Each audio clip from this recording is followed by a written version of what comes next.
तो राजनीतिक समानता में जो है प्रत्येक व्यक्ति अपने कामकाज में हिस्सा लेने में सक्षम बनाने के लिए उसे इस बात की आवश्यकता होती है कि वे केवल औपचारिक अधिकार को प्राप्त कर लेना ही सब कुछ नहीं होता है, औपचारिकता ही नहीं होती है, बल्कि उसे औपचारिक संविधान और कानूनों द्वारा सुनिश्चित किया भी जाता है, अर्थात कार्य भी किया जाता है उस पर। केवल सब कुछ प्राप्त कर लेना ही मुख्य नहीं होता, लेकिन यह अपने आप में क्या है, पर्याप्त नहीं है। कोई भी चीज़ हम अगर प्राप्त कर लिए हैं तो उसे प्राप्त कर लेना ही केवल उचित नहीं होता है। अगर हमें कोई चीज़ मिली है तो हमें क्या करना है, उसका उपयोग करना है। फिर है दूसरा, सामाजिक समानता।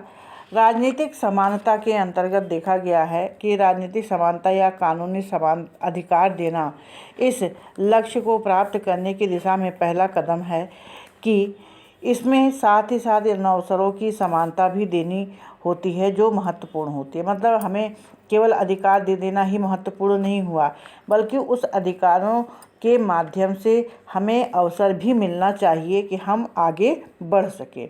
राजनीतिक समानता की ज़रूरत उन बाधाओं को दूर करने के लिए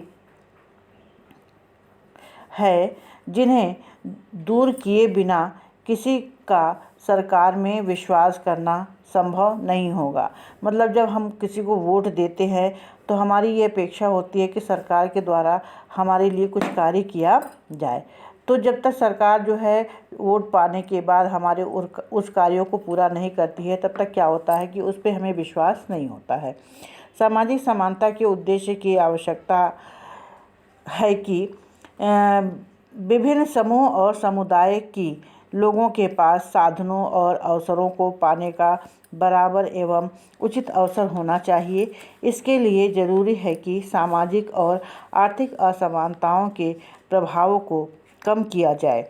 समाज में सभी सदस्यों के लिए पर्याप्त स्वास्थ्य सुविधा हो, शिक्षा पाने का अवसर हो, उचित पोषक आहार हो, न्यूनतम वेतन हो, आवास हो, ये सारी सुविधाएं उनके लिए होनी चाहिए।